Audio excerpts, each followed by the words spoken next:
ഈ 4 സ്കാം കാരണം ഗോവ ഇപ്പം മരിച്ചുകൊണ്ടിരിക്കുകയാണ്. അതിലൊന്നാമത്തെ കാര്യം, നമ്മൾ പല സ്ഥലങ്ങളിൽ നിൽക്കുമ്പോഴും ഇല്ലീഗൽ സബ്സ്റ്റൻസ് ഓഫറിന് തരാമെന്ന് പറഞ്ഞുകൊണ്ട് പലരും നമ്മളെ സമീപിക്കും.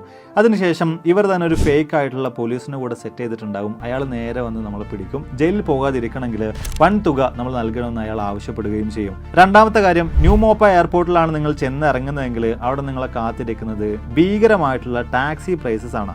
അതിനൊക്കെ പകരമായിട്ട് നിങ്ങൾക്ക് നേരെ ഡബോളിം എയർപോർട്ടിലേക്ക് ചെന്നിറങ്ങാം. അവിടെ നിന്നും വ്യത്യസ്ത ടൂറിസ്റ്റ് അട്രാക്ഷൻസ് ആയിട്ടുള്ള ബീച്ചുകളിലൊക്കെ തന്നെയും വളരെ ചെറിയ ദൂരമുള്ളൂ. എന്തുകൊണ്ടും അതായിരിക്കും ഏറ്റവും ബെസ്റ്റ് ആയിട്ടുള്ള ഓപ്ഷൻ. ഇനി മൂന്നാമത്തെ കാര്യം നോക്കുകയാണെങ്കിൽ അത് വൈറ്റ് നമ്പർ പ്ലേറ്റ് വെച്ചിട്ടുള്ള വാഹനങ്ങൾ നമുക്ക് റെന്റിന് അവർ തരുന്ന കാര്യത്തിലാണ്. റെന്റ് വാഹനങ്ങളുടെ നമ്പർ പ്ലേറ്റ് യെല്ലോ കളറിലാണ് വേണ്ടത്. ഇത്തരം വൈറ്റ് നമ്പർ പ്ലേറ്റ് വെച്ചിട്ടുള്ള വാഹനങ്ങൾ ഇല്ലീഗൽ ആയിട്ടുള്ള രീതിയിലാണ് അവരവിടെ ഓപ്പറേറ്റ് ചെയ്യുന്നത്. ഒരു കാരണവശാലും ഇത്തരത്തിലുള്ള വാഹനങ്ങൾ നിങ്ങൾ റെന്റിന് എടുക്കാതിരിക്കുക, പണി കിട്ടാതെ സൂക്ഷിക്കുക. ലാസ്റ്റ് ആൻഡ് ഫൈനൽ നാലാമത്തെ ഒരു കാര്യം, ഫ്രീ എൻട്രി എന്ന് പറഞ്ഞുകൊണ്ട് പല ക്ലബ്ബുകളുടെയും അകത്തേക്ക് ഇവർ നമ്മളെ കയറ്റിവിടും. അവിടെ ചെന്ന് കഴിഞ്ഞാൽ നമ്മൾ കറക്റ്റായിട്ട് ലോക്കാവും. അവിടെയുള്ള ഡ്രിങ്ക്സ് ഒക്കെ തന്നെ ഓവർ പ്രൈസ്ഡ് ആയിരിക്കും. പല ഉഡായ്പ പരിപാടികളും അവിടെ വെച്ചുകൊണ്ട് നമ്മളെ കൊണ്ട് എടുപ്പിക്കാനുള്ള ശ്രമങ്ങൾ അവിടെ പലരും നടത്തും. ഇത്തരം കാര്യങ്ങളൊക്കെ കൊണ്ട് തന്നെയാണ് ടൂറിസ്റ്റുകളായിട്ടുള്ള പല ആളുകളും ഇന്ന് ഗോവയോട് പതിയെ വിട പറഞ്ഞുകൊണ്ടിരിക്കുന്നത്. ഇതല്ലാണ്ട് മറ്റെന്തെങ്കിലും സ്കാമുകൾ നിങ്ങളുടെ ശ്രദ്ധയിൽപ്പെട്ടിട്ടുണ്ടോ? തീർച്ചയായിട്ടും കമന്റ് ചെയ്യൂ.